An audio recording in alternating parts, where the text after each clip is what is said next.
प्यारे बुजुर्गों, माताओं, भाई और बहनों,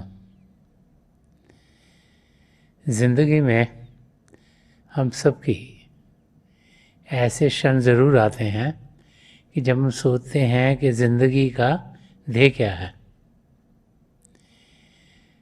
हम यहाँ क्या करने के लिए आए हैं। और जब इस किस्म के सवाल हमारे अंदर उभरते हैं तो अलग अलग इंसान अलग अलग एरियाज़ में अपना ध्यान अपने लक्ष्य को पूरा करने की सोचना शुरू कर देता है। कि लोग सोचते हैं कि यहाँ हम इस शरीर को तंदुरुस्त रखने के लिए आए हैं, इसको बेहतर करने के लिए आए हैं, तो वो स्पोर्ट्स की चीज़ों में अपना ध्यान ज़्यादा देते हैं। खेल कूद में कुछ ऐसी चीज़ें जिससे कि सेहत उनकी ठीक रहे, शरीर तंदुरुस्त रहे, उनका पूरा ध्यान उस ओर ही लगा रहता है। कई लोग सोचते हैं कि इस दुनिया में सही तरीके से जीने के लिए ये दिमाग बहुत तेज होना चाहिए, नॉलेज ज़्यादा होना चाहिए, इंटेलेक्ट हमारा बढ़ना चाहिए। तो वो कोशिश करते हैं कि वो पढ़े लिखें ज़्यादा चीज़ों की उन्हें जानकारी हो। उन्हें लगता है कि शायद फिर इस दुनिया में वो ज़्यादा अपने लिए कमा सकेंगे, नाम पा सकेंगे, और शायद ज़िंदगी का ध्येय यही है कि अपने आप को और समझदार बनाना।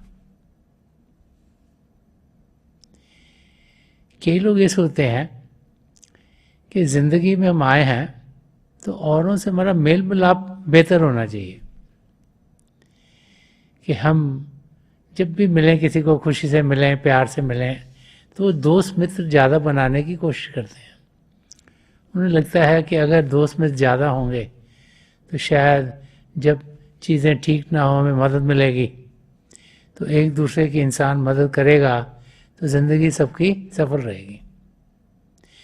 तो ये बाहर की चीज़ों की ओर बहुत भाई बहनों का ध्यान रहता है।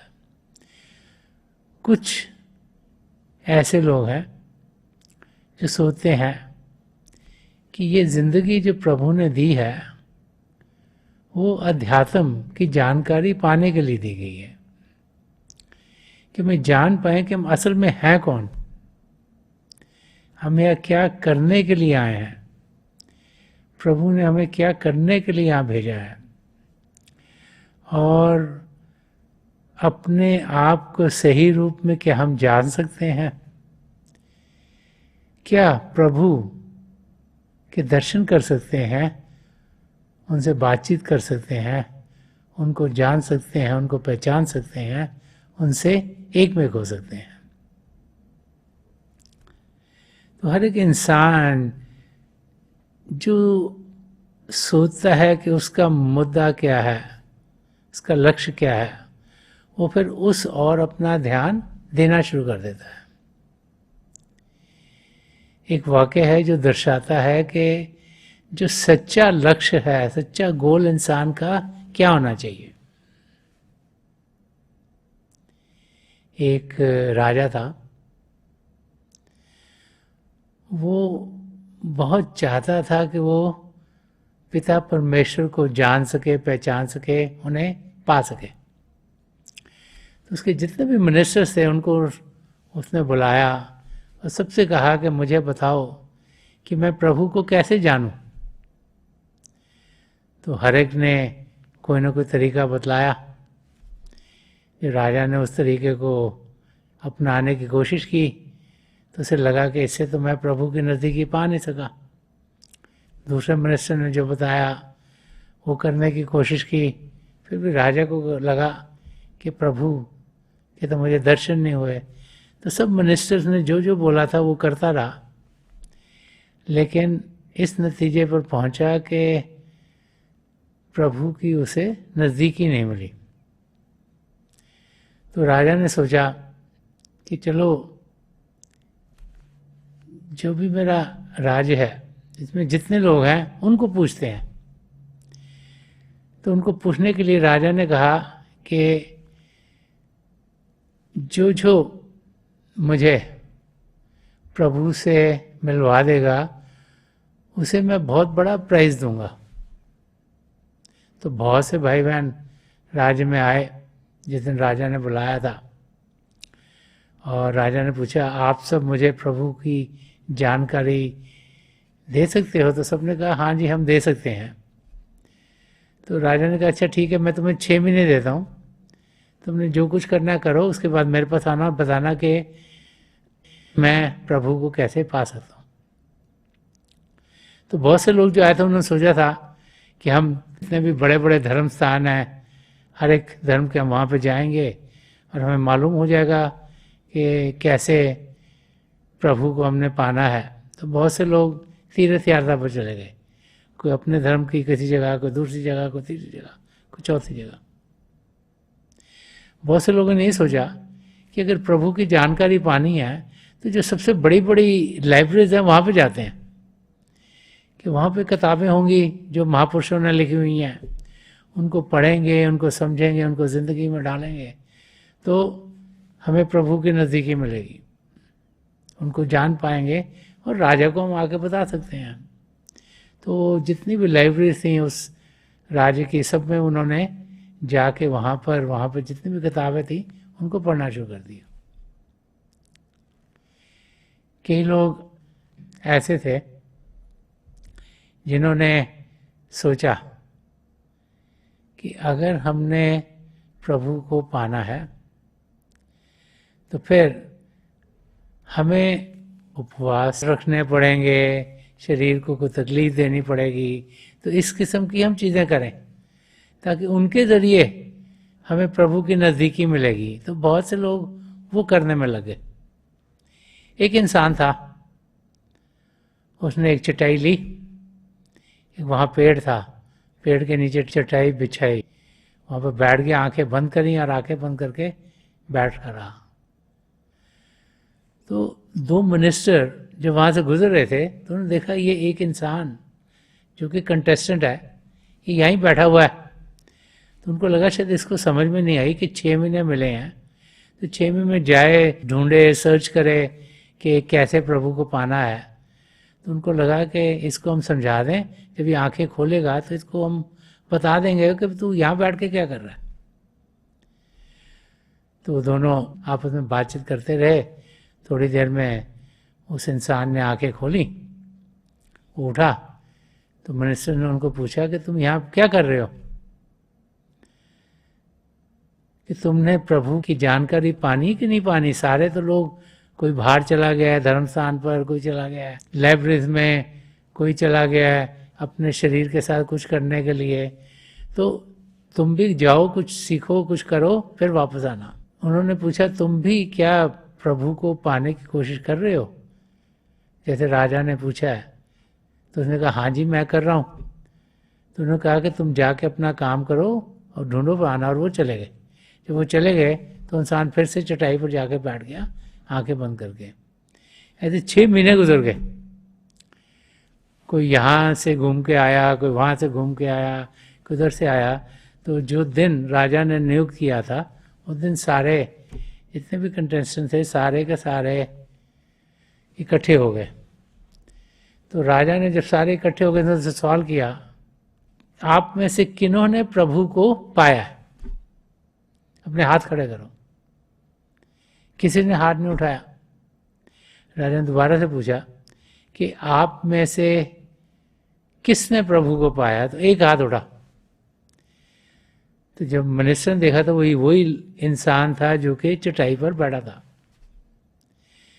तो राजा ने उससे पूछा कि तुमने प्रभु को पाया? तो उसने कहा हाँ मैंने प्रभु को पाया। तुम मुझे बता सकते हो कि प्रभु को कैसे पाना है? तो उसने कहा हाँ जो मैंने करा मैं आपको बता सकता हूँ, अगर मैं प्रभु को पा सकूँ तो आप भी पा सकोगे। तो मिनिस्टर तो हंसने लग पड़े, ये तो बैठे ही हुआ थे तो इसने क्या पाया होगा, ये तो कहीं गया ही नहीं। लेकिन राजा को लगा कि मैं इसको पूछूं। तो राजा ने पूछा तुमने क्या किया? तो उसने बताया कि मैं यहाँ बैठा था, मैंने आंखें बंद की, मैंने प्रभु को याद किया, उनके नाम का जाप किया, ताकि मेरा मन शांत हो। और तो फिर राजा ने पूछा और कैसे तुमने प्रभु को पाया? तो कहा समय के साथ मैंने अपने अंदर प्रभु की ज्योत और प्रभु की श्रुति का अनुभव किया, लाइट एंड साउंड का मैंने अनुभव किया अपने अंदर। ऐसी ऐसी रोशनियाँ दिखी जो कभी दिखी नहीं थी, ऐसे ऐसे मधुर आवाज़ें सुनने को मिली जो कभी सुनी नहीं थी, और उनके साथ जुड़ते हुए मेरी तरक्की अध्यात्म के रास्ते पर होती चलेगी और मैं प्रभु की नज़दीकी को पा गया। राजा बड़ा खुश हुआ, उसको बहुत से पैसों का पुरस्कार दिया। तो उसने कहा कि मुझे इन पैसों की ज़रूरत नहीं, क्योंकि मुझे तो प्रभु मिल गए हैं, तो ये आप जितने भी यहाँ कंटेस्टेंट बाकी इनमें बांट दीजिएगा।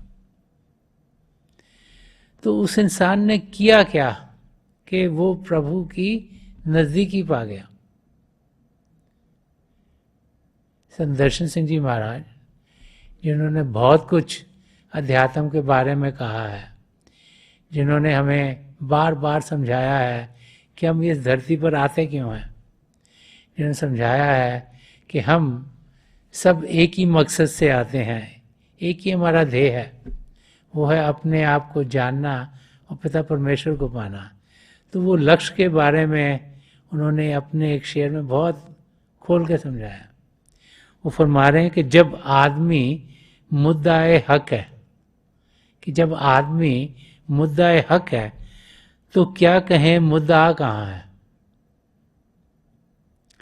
कि जब आदमी मुद्दाए हक है तो क्या कहें मुद्दा कहाँ है। खुदा है खुद जिसके दिल में पिना, खुदा है खुद जिसके दिल में पिना, वो ढूंढता है खुदा कहाँ है। तो संत दर्शन सिंह जी महाराज फरमा रहे हैं कि इंसान के रूप में जब हम आते हैं, क्योंकि असली रूप में तो हमें शरीर तो है ही नहीं, हम तो एक आत्मा है जो चेतन है, जो प्रभु का अंश है, जो प्रभु से उत्पन्न हुई, जो प्रभु से बिछड़े जैसे लाखों करोड़ों साल हो गए हैं। कभी एक योनि में जाते हैं, कभी दूसरी में जाते हैं, कभी तीसरी में भड़कते हैं, कभी चौथे में भड़कते हैं। कि हमें प्रभु ने मौका दिया इस मानव चोले में आने का। तो फरमा रहे हैं कि जब आदमी मुद्दाए हक है, कि इस चोले में आने का हक प्रभु ने दे दिया, कि जो हमारा लक्ष्य है वो हम पा सकते हैं, जो हमारा गोल है जिंदगी का उसको हम पा सकते हैं। ये प्रभु ने ऑलरेडी पहले से ही इस शरीर के साथ हमें दे दिया, कि इस शरीर में प्रभु ने वो सब पदार्थ दे दिए जिनके जरिए हम अपने आप को सही रूप में जान सकते हैं और पिता परमेश्वर को पा सकते हैं। तो फरमाने जब आदमी मुद्दाए हक है, ये जो एग्जिस्टेंस है हमारी, जो हम इस मानव चोले में आए हैं, इसका प्रभु ने ध्येय ये रखा है कि इसमें सब पदार्थ दे दिए थे कि हम प्रभु को जान सकें। तो फरमा रहे हैं तो क्या कहें मुद्दा कहाँ है। तो कह रहे हैं फिर हम कहें कि गोल हमारा कहाँ पर है, लक्ष्य कहाँ पर है। क्या लक्ष्य यहाँ पे मिलेगा, कि यहाँ पे मिलेगा, कि यहाँ पे मिलेगा। कि दुनिया में अगर शारीरिक चीज़ें शरीर को तंदुरुस्त करेंगे तब मिलेगा, अगर दिमाग को तंदुरुस्त करेंगे तब मिलेगा, अगर रिलेशनशिप हमारे बेटर होंगे तब मिलेगा, कि कैसे मिलेगा। कह रहे हैं कि बाहर की किसी चीज में मिलेगा नहीं हमें मुद्दा अपना। जो जिंदगी का गोल है, जो लक्ष्य है, वो बाहर नहीं मिलेगा, क्योंकि प्रभु ने जब ये मानव चोला बनाया है तो इसमें ही तरीका रख दिया है, इसमें सब कुछ दे दिया है ताकि हम जिंदगी के मकसद को जान सकें, कि हमारी मंजिल क्या है उसको हम पहचान सकें।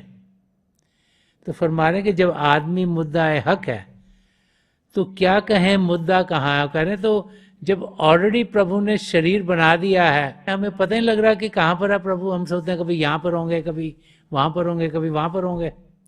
और अगली लाइन में और खोल कर समझा रहे हैं कि खुदा है खुद जिसके दिल में पिना। वो कह रहे हैं जब पिता परमेश्वर खुद हमारे अंदर बस रहे हैं, जब प्रभु हमारे भीतर हैं, कि खुदा है खुद जिसके दिल में पिना। वो कह रहे हैं हर एक इंसान के अंदर पिता परमेश्वर हैं, बस रहे हैं, हर समय हैं, 24 घंटे हैं, कि वो ढूंढता है खुदा कहाँ है। और हर एक इंसान ढूंढ रहा है मैं प्रभु को पाऊं कैसे। जैसे वो राजा ढूंढ रहा था कि मैं प्रभु को कैसे पाऊं, वही हालत हम सब की है। हम सब सोचते हैं शायद ये करके प्रभु मिल जाएंगे और वो करके प्रभु मिल जाएंगे, और हम बाहर की चीज़ों में लगे रहते हैं। तो संत दर्शन सिंह जी महाराज हमें ये समझा रहे हैं कि इस शरीर का होना, इस मानव चोले का होना एक बहुत बड़ी बरकत है। प्रभु ने जब ये मानव चोला दिया तो हमें हक दे दिया है अपने आप को जानने का और पिता परमेश्वर को पाने का। वो हक मिल गया है, उसको हम इस्तेमाल करें। अगर किसी चीज़ का हक मिले उसको इस्तेमाल नहीं करेंगे तो हम वो चीज़ पा नहीं सकते। वो फरमाए वो हक प्रभु ने दे दिया है। हम क्या करते हैं, हम सोचते हैं कि ओ इस जिंदगी का मकसद क्या है। वो तो प्रभु ने पहले से दिया हुआ है मकसद, कि अंदर की दुनिया में बढ़े। लेकिन हम जिंदगी भर सोचते रहते हैं शायद मकसद होगा ये शरीर तंदुरुस्त रहे, बुजुर्ग हो जाएंगे तो बीमार ना हो जाए। शायद मकसद हो कि ये रिलेशनशिप सब अच्छे रहें, रिश्तेदारों के साथ बनी रहे, लड़ाई बड़ाई होगी तो तकलीफ हो जाएगी। शायद मकसद ये हो कि दिमाग को तेज कर लें, इंटेलिजेंट हो जाए, आईक्यू बढ़ जाए, नॉलेज ज़्यादा हो जाए, नौकरी अच्छी मिलेगी, पैसे ज़्यादा मिलेंगे। तो हम इन चीज़ों में फंसे रहते हैं। कहते खुदा है खुद जिसके दिल में पिना, कि जिसके अंदर पिता परमेश्वर खुद हैं, प्रभु खुद बस रहे हैं, कि वो ढूंढता है खुदा का। वो ढूंढ रहा है कि प्रभु हैं कहाँ। मछली पानी में हो और पानी को पिए ना तो ज़्यादा देर जिएगी नहीं। प्रभु हमारे भीतर हैं। अगर जिंदगी भर हम उन्हें बाहर की चीज़ों में ढूंढते रहे तो ये जिंदगी तो किसी ना किसी दिन खत्म होगी। 100 साल जीते हैं हम, कि 80 साल जीते हैं, कि 70 जीते हैं, कि 50 जीते हैं, कि 20 जीते हैं, तो किसको मालूम नहीं। लेकिन ये तो मालूम है कि एक न एक दिन ये जो शरीर है ये खत्म होगा। चाहे जितना बड़ा राजा महाराजा इस धरती पर आया हो, चाहे जितना बड़ा पॉलिटिशियन आया हो, चाहे जितना बड़ा कोई स्कल्पचर आया हो, जितना बड़ा पेंटर आया हो, कोई भी इंसान के रूप में जब भी आया है तो उसका शरीर चंद क्षणों के लिए होता है। 50, 60, 70, 80, 100 साल, जैसे साइंस बढ़ती है शायद थोड़ा और उम्र बढ़ जाएगी। लेकिन एक न एक दिन इस शरीर को त्यागना है, और अगर इस मौके को गवा दिया तो फिर से आत्मा 84 लाख जिया जून में भटकती रहेगी। तो संत दर्शन सिंह जी महाराज समझा रहे हैं कि पिता परमेश्वर आपके अंदर हैं। आप ढूंढ रहे हो कि कहां पर हैं, वो आपके अंदर हैं। जैसे हमारी आत्मा ही वैसे परमात्मा भी वहां पर है। प्रभु हमारे अंग संग हैं। हम बाहर की दुनिया से ध्यान हटाएं, अंदर की दुनिया में करें। और जब अंदर की दुनिया में जाने का तरीका आ जाएगा तो फिर हम देखेंगे कि जिंदगी हरी भरी होगी। जिस मकसद से हम इस धरती पर आए वो मकसद पूरा होगा, और हम बड़ी तेजी से पिता परमेश्वर की नजदीकी पानी शुरू कर देंगे। महापुरुष जब भी धरती पर आए हैं वो बार बार बार समझाते रहे हैं कि प्रभु को पाना कोई मुश्किल काम नहीं है। हमें ध्यान बाहर से हटाकर अंदर की ओर करना है। इस समय हमारा ध्यान, जो हमारी आत्मा का भारी रूप है, इंद्रियों के जरिए बाहर की दुनिया में जा रहा है। ये माया की दुनिया है, उसे अंदर की ओर लाना है। उसी को अंदर की ओर ध्यान को लाने के तरीके को भजन सिमरन कहा जाता है, ध्यान ठिकाना कहा जाता है, मेडिटेशन कहा जाता है। ये वो तरीका है जिसके जरिए हम असलियत की जानकारी पाते हैं। ये वो तरीका है जिसके जरिए हम प्रभु की नज़दीकी पाते हैं। प्रभु हमारे अंग संग हैं, हमारे भीतर हैं, हम सबके अंदर हैं, हम सब पिता परमेश्वर को पा सकते हैं। सिर्फ ध्यान बाहर से हटाकर अंदर की ओर करना है। तो थोड़ी देर के लिए हम सब अभ्यास के लिए बैठ जाएं। आप जहाँ भी बैठे आराम से बैठेगा। ये जो आंखें हैं आपके डेले हैं आंखों के सीधे सामने होने चाहिए, जैसे 8-10 इंच आप अपने सामने फोकस हो। आंख बंद करते ही वो भाई बहन जिन्हें नाम की देन मिली है आप सिमरन कीजिएगा। जो भाई बहन यहाँ नए हैं आप पिता परमेश्वर के किसी भी जाति नाम का जाप कीजिएगा। जाप मन ही मन करना, ऊंचा नहीं दोहराना। आपके सामने अंधेरे में आपको रोशनी के चिन्ह दिखेंगे, जो कुछ दिखता है उसके बीच में दिखेगा। थोड़ी देर में लगेगा कि रोशनियाँ टिकनी शुरू हो गई हैं और फिर और बहुत से नज़ारे आपके लिए खुलने शुरू हो जाएंगे। मेरी पिता परमेश्वर के चरण कमलों में और जो पिछली सेंचुरी के महापुरुष हुए हैं, हजूर बाबा सावन सिंह जी महाराज, परम संत कृपाल सिंह जी महाराज, दयाल पुरुष संत दर्शन सिंह जी महाराज के चरण कमलों में यही प्रार्थना है कि जो जो हम सब के लिए बेहतर है महापुरुष हमें दें, हमें प्रभु के शब्द के साथ जोड़ें और प्रभु की ज्योति के हमें दर्शन करवाएं। थोड़ी देर में मैं आप सबको इस बैठक से उठाऊंगा और मेरी शुभकामनाएं आप सबके साथ हैं।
छोड़ दीजिए जी, प्लीज़ लीव ऑफ।